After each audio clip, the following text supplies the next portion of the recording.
Revolução e Contra-Revolução. Plínio Correia de Oliveira. Parte 1. A Revolução. Número 5. A Revolução é processiva. Letra A. Decadência da Idade Média. Já esboçamos na introdução dos grandes traços deste processo. É oportuno acrescentar aqui alguns pormenores. No século XIV, começa a observar-se na Europa cristã uma transformação de mentalidade que ao longo do século XV cresce cada vez mais em nitidez. O apetite dos prazeres terrenos se vai transformando em ânsia.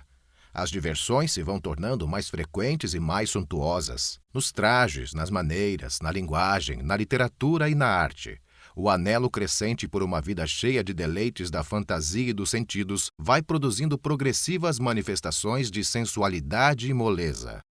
Há um paulatino deperecimento da seriedade e da austeridade dos antigos tempos. Tudo tende ao risonho, ao gracioso, ao festivo. Os corações se desprendem gradualmente do amor ao sacrifício, da verdadeira devoção à cruz e das aspirações de santidade e vida eterna. A cavalaria, outrora uma das mais altas expressões da austeridade cristã, se torna amorosa e sentimental. A literatura de amor invade todos os países.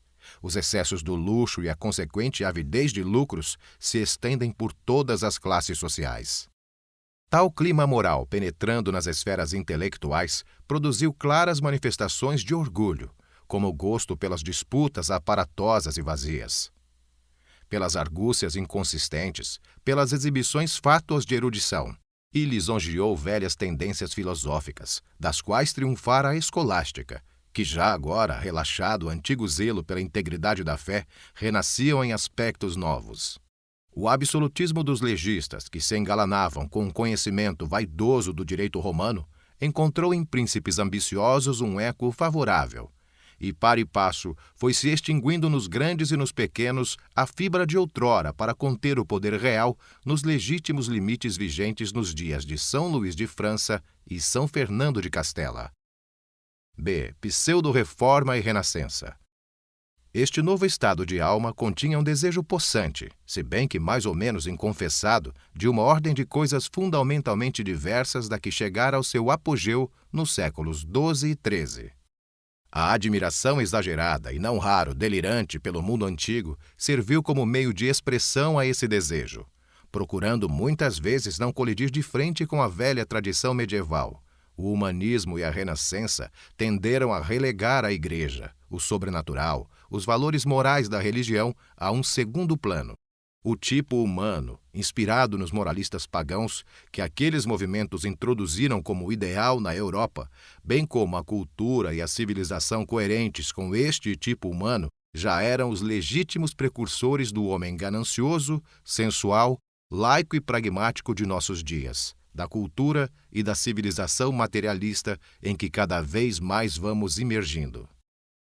Os esforços por uma renascença cristã não lograram esmagar em seu germe os fatores de que resultou o triunfo paulatino do neopaganismo.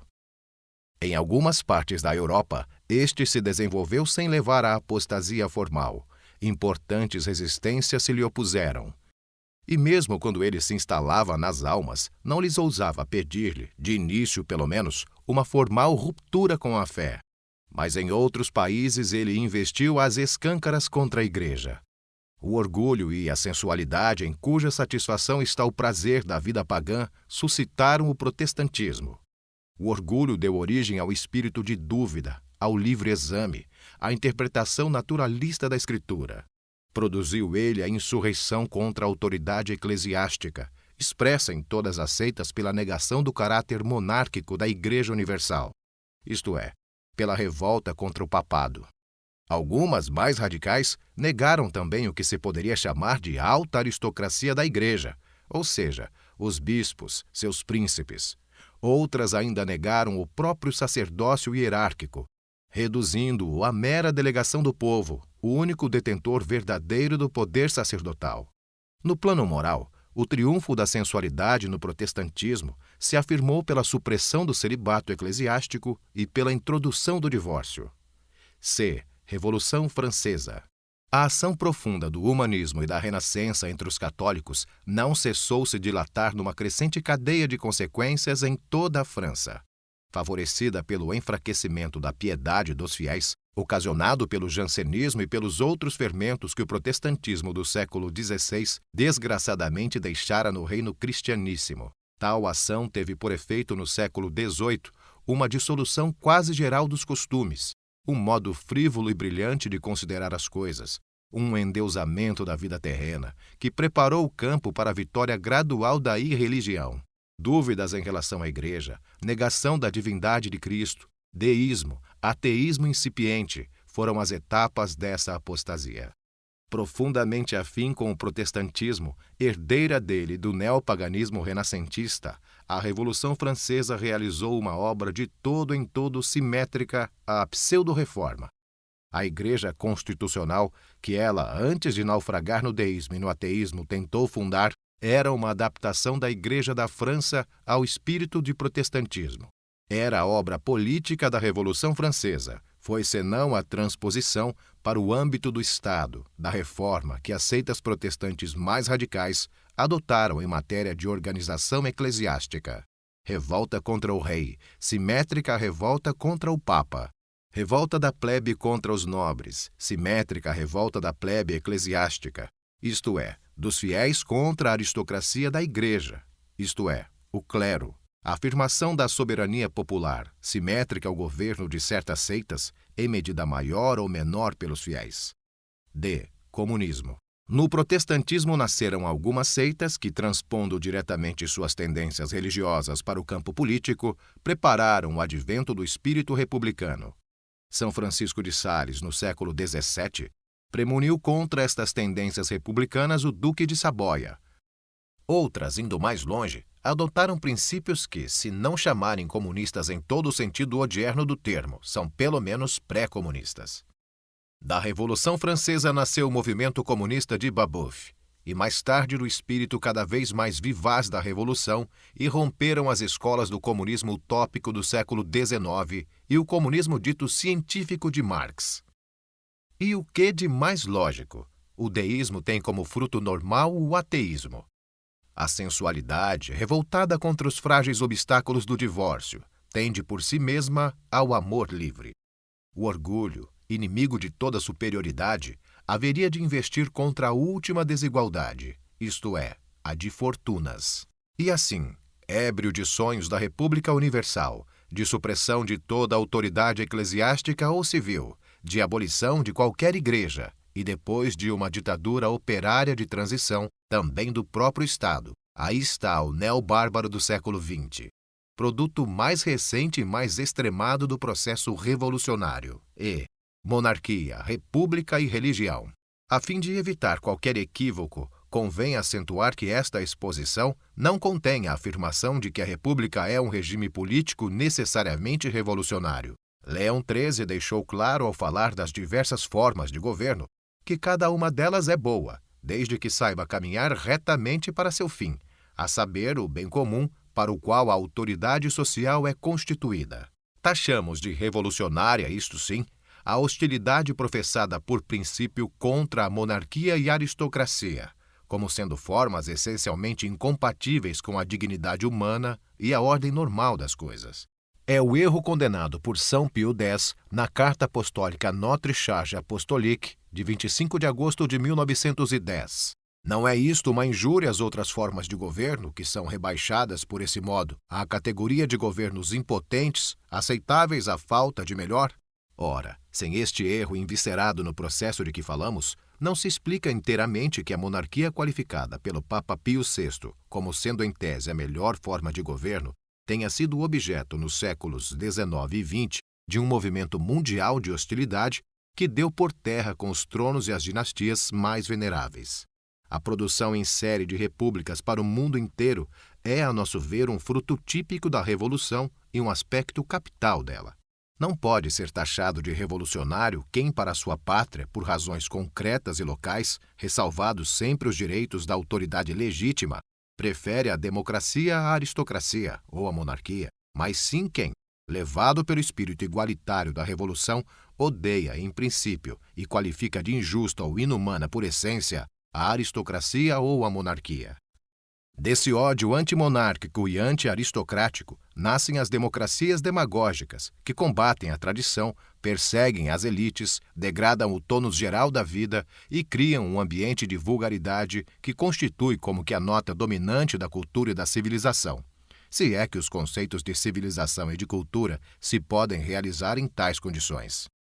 Como diverge desta democracia revolucionária a democracia descrita por Pio XII, segundo o testemunho da história, onde reina uma verdadeira democracia, a vida do povo está como que impregnada de sãs tradições, que é ilícito abater. Representantes dessas tradições são antes de tudo as classes dirigentes, ou seja, os grupos de homens e mulheres ou associações que dão, como se costuma dizer, o tom na aldeia e na cidade, na região e no país inteiro. Daqui, em todos os povos civilizados, a existência e o influxo de instituições eminentemente aristocráticas, no sentido mais elevado da palavra, como são algumas academias de larga e bem merecida fama, pertence a esse número também a nobreza. Como se vê, o espírito da democracia revolucionária é bem diverso daquele que deve animar uma democracia, conforme a doutrina da Igreja. F. Revolução contra revolução e ditadura. As presentes considerações sobre a posição da Revolução e do pensamento católico em face das formas de governo suscitarão em vários leitores uma interrogação. A ditadura é um fator de revolução ou de contra-revolução? Para responder com clareza a uma pergunta a que tem sido dada tantas soluções confusas e até tendenciosas, é necessário estabelecer uma distinção entre certos elementos que se emaranham desordenadamente na ideia de ditadura, como a opinião pública a conceitua, confundindo a ditadura em tese com o que ela tem sido em concreto em nosso século. O público entende por ditadura um estado de coisas em que um chefe dotado de poderes irrestritos governa um país. Para o bem deste, dizem uns, para o mal, dizem outros, mas em um e outro caso, tal estado de coisas é sempre uma ditadura. Ora, este conceito envolve dois elementos distintos: onipotência do Estado, concentração do poder estatal em uma só pessoa. No espírito público, parece que o segundo elemento chama mais atenção. Entretanto, o elemento básico é o primeiro, pelo menos se entendermos por ditadura um estado de coisas em que o poder público, suspensa qualquer ordem jurídica, dispõe a seu talante de todos os direitos. Que uma ditadura possa ser exercida por um rei, a ditadura real, isto é, a suspensão de toda a ordem jurídica e o exercício irrestrito do poder público pelo rei. Não se confunde com a anciã regime, em que estas garantias existiam em considerável medida, e muito menos com a monarquia orgânica medieval, ou um chefe popular, uma aristocracia hereditária, ou um clã de banqueiros, ou até pela massa. É inteiramente evidente. Em si, uma ditadura exercida por um chefe ou um grupo de pessoas não é revolucionária nem contra-revolucionária. Ela será uma ou outra coisa em função das circunstâncias de que se originou e da obra que realizar. Isto é, quer esteja em mãos de um homem, quer de um grupo. Há circunstâncias que exigem para a salus populi uma suspensão provisória de todos os direitos individuais e o exercício mais amplo do poder público. A ditadura pode, portanto, ser legítima em certos casos. Uma ditadura contra-revolucionária e, pois, inteiramente norteada pelo desejo de ordem, deve apresentar 3 requisitos essenciais. Deve suspender os direitos, não para subverter a ordem, mas para a proteger. E por ordem não entendemos apenas a tranquilidade material, mas a disposição das coisas segundo seu fim, e de acordo com a respectiva escala de valores. Há, pois, uma suspensão de direitos mais aparentes do que real, o sacrifício das garantias jurídicas de que os maus elementos abusavam em detrimento da própria ordem e do bem comum. Sacrifício este todo voltado para a proteção dos verdadeiros direitos dos bons. Por definição, esta suspensão deve ser provisória e deve preparar as circunstâncias para que o mais cedo possível se volte à ordem e à normalidade. A ditadura, na medida em que é boa, vai fazendo cessar sua própria razão de ser. A intervenção do poder público nos vários setores da vida nacional deve fazer-se de maneira que, o mais breve possível, cada setor possa viver com a necessária autonomia. Assim, cada família deve poder fazer tudo aquilo de que por sua natureza é capaz, sendo apoiada apenas subsidiariamente por grupos sociais superiores naquilo que ultrapasse o seu âmbito. Esses grupos, por sua vez, só devem receber o apoio do município no que excede a normal capacidade deles, e assim por diante nas relações entre o município e a região, ou entre esta e o país. O fim precípuo da ditadura legítima hoje em dia deve ser a contra-revolução, o que, aliás, não implica em afirmar que a ditadura seja normalmente o meio necessário para a derrota da revolução, mas em certas circunstâncias pode ser.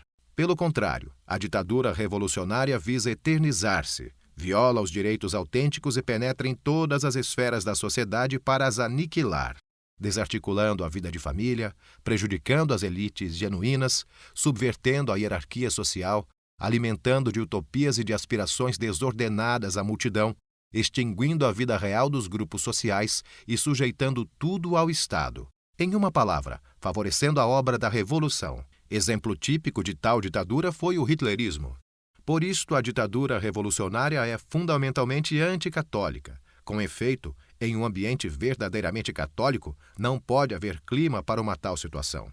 O que não quer dizer que a ditadura revolucionária neste ou naquele país não tenha procurado favorecer a Igreja.